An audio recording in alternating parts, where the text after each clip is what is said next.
than racing a pro arena truck here in the Monster Truck Challenge is being able to do it against a good friend. And Walt is standing by with two of the best buddies on the circuit, Rory Fisher and Jumpin' Joe Brozovich. Well, I've got Joe and Rory right here, but I'm having to stand between them. They're standing 1 and 2 in the time. And I'll tell you what, fellas, this year it has been, seemed like every race it's been this way between y'all. Rory with his stock Toyota, and of course Joe with that mean, beefed-up Bronco, right? Yeah, right. That's me. I guess it's mean enough it's at least beat me, but we still got one more race, so. Well, Joe, I'll tell you what, all year long you've said, that thing ain't stock. Have you ever got to look at the engine? Yeah, I've had a good look at it, and besides the mud and all the corruption all over it, it looks stock to me. Well, I tell you what, it's going to be a good race. It's between Jumpin' Joe Brozovich and Rory Fisher, the Toyota versus the Bronco. And let's go back up to our doctor of truckology, Mr. Gallaway, and get his point of view. My point of view, two of the best trucks you'll see in any pro arena race. Well, now I'm going to ask you, because Joe Brozovich must have been talking to you. What's truck corruption? Well, I'll show you after the race. It's the...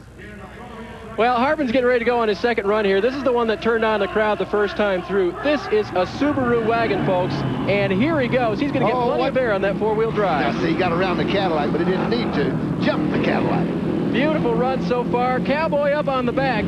There he goes to the back of the course now. And Super Dave Harbin, we were thinking maybe Elvis was driving this one, but we're not sure.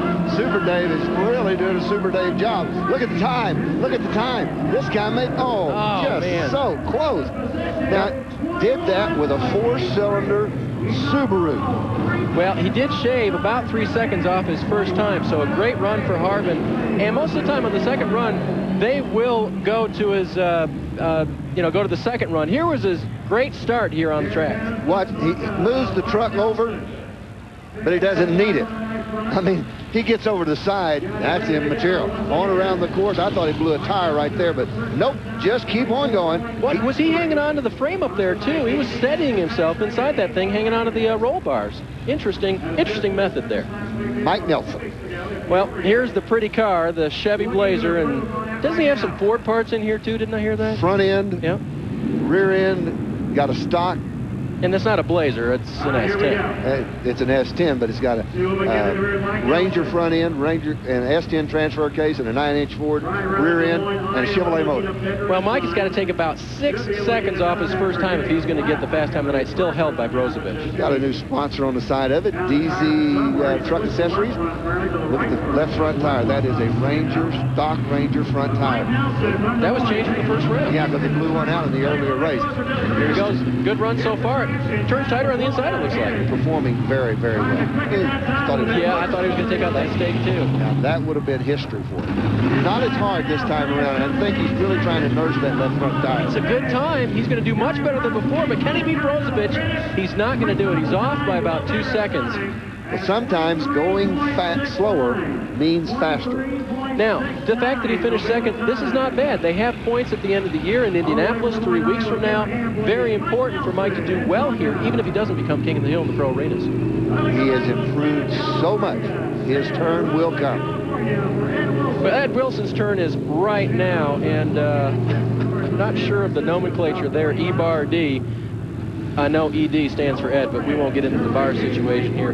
Ed, again, from California, out here to help root on Rob Mello, brought this Chevrolet and put on a thrill the first time. Custom California lettering on the side of it. This is a good looking truck. This was a good looking truck. There's a good look at Ed. Ed is here to have a good time. He has impressed me so much by getting this long wheelbase 3/4 ton Chevrolet around this track. These guys in California, they get it around the track. Now, he's going to miss the hole. Oh, completely. Didn't have anything to do with that Cadillac down there. He'll weigh 12 pounds lighter because of the mud coming out. Oh, just barely clears that stake back there. No penalty, though, and he's up and over that last Oldsmobile. Heading around to the end here. He's going to make those last 2 turns. Good time. The bumper's still on it. That's very important. And 24.81 for Ed Wilson. Again, pulling in all the way from California. That's still about a 24-hour trip here to Denver. Well, Ed took a couple of shots here, and we're going to see the best of it right here. Watch the front end when it lands on the ground. Keep your eye on the driver. This is going up. It's the sudden stop that really bothers him right there. Ooh, see how he comes forward? And you notice Ed doesn't have on his cowboy hat in the truck there. That would have been that's got to hurt. Toast. Uh-oh. That has got to hurt. Well, Ed Wilson finishing up his run here today. And now, the guy who a little bit earlier was close to the fast time but didn't quite get it. He was off by just a couple of tenths. Rory Fisher in the Kamikaze. Do you think it's ever been turned over? He says no. Oh, okay. But somebody else did, because the Bondo on the front end thinks that's telltale. This little truck, you know, can't say enough about it. It is amazing. But he is an amazing young man when it comes to driving. Can he get quicker than 21:38? I think so. Well, you know, remember in several times this year, they battled back and forth in the last round. Brozovic is going to have the last say. That's a tough start. There was problems. There was problems the time he left until he went to the Cadillac and it was flat. The truck went flat in that area. He is really picking it up now. He's going to drive it for all it's worth here at the end. Wow! Oh, I can't believe that truck is still running. I can't believe the tires didn't blow out of it or the front end didn't fall out. He did it! 21:07, and Rory Fisher, after a horrible start, comes back and blows Brozovic's time off the chart. I thought that the truck left and just flat laid down in the area before you get to the Cadillac. Didn't seem like it wanted to pull in that area, but he comes back and blisters the course. That is tremendous. Well, we're going to take a look at Rory again the whole way through. And, Mike, we're going to see right here at the beginning where you think he's going to stop. Right in this area. See, the truck doesn't run well right in there. But after that, the truck performs flawlessly. I want you to watch when he's going to make this jump, and he lines up for the cars right in this area. I thought right here that the tire went completely out of it. Look how it lands right there. Man. So hard on that tire, but it doesn't blow. The axle is still working. This guy is just going for all it's worth. The night he wins one will be the biggest celebration we've had. He wants that area right there. That's right. He is still trying to blow Brozovic off now, and Joe will have the last word. Here comes that right front end. You know, Mike, that's the part with all the Bondo on it. Watch the tire. 21.67. Right there. That's got to hurt. This was not made to do this, Mike. Evidently it was. It's still running. Well, Rory Fisher takes that aluminum flatbed down there, and down with him is Walt Yarbrough. I tell you what, Rory Fisher, you came back out, you blew Brozovic's time right off the clock. Did you do a little tinkering on that four-cylinder? No, I didn't. Actually, I just tried to keep the foot down. It was so rough, it's hard to keep that foot down there. That's a rough course. It looked at the very beginning like the truck laid down on you a little bit. Yeah, it was cutting out for some reason. I don't know if it's the altitude or what, but it was cutting out on me. I was kind of worried there for a minute. Well, that was one big jump you took down there over the Oldsmobile. Yeah, I figured maybe just give it a little bit more. I figured Joe's going to try a double, so I got to do something. Well, I tell you what, great job, Rory Fisher. Back up to you guys up there. He is pumped. Look where he hits the Oldsmobile. I thought he was going to trash that before he got over the jump, and then he did the real damage coming off. I tell you, I don't think you can damage this thing. Well, we're going to move on to a guy who really has a chance now. Greg Hausman in the little truck that he's got here. That thing is outfitted for this. He had a 21.67 the first time around. He's got to knock off 6/10, Mike. I don't think that'll be a problem. He could be the spoiler between these two guys that are battling between themselves. He keeps the truck on the ground, keeps it tight in the curves, hard on the throttle. He very well may just change his whole complexion. Nice run so far. Only 14 seconds. He is coming real close. He's going to beat the time. Here comes Greg Hausman. 20:35. He annihilated it. Yeah, I knew he could be a spoiler. I've seen the truck run. It's set up for the desert type racing, and it's a great job. Yeah, and he doesn't have any real trick suspension parts. That's not legal, but he's got a lot of other things on there that are real important, Mike. Yeah. Watch him come at this. This truck lands so well. The suspension not very tough. Watch the truck settle down right in there. Settle down on that part of the track and just really go for the finish line. This is beautiful. See how the back end comes out just a little bit? That's what you want to do. You want to swing it wide just a little bit. Finish line. That truck is going to be something to contend with.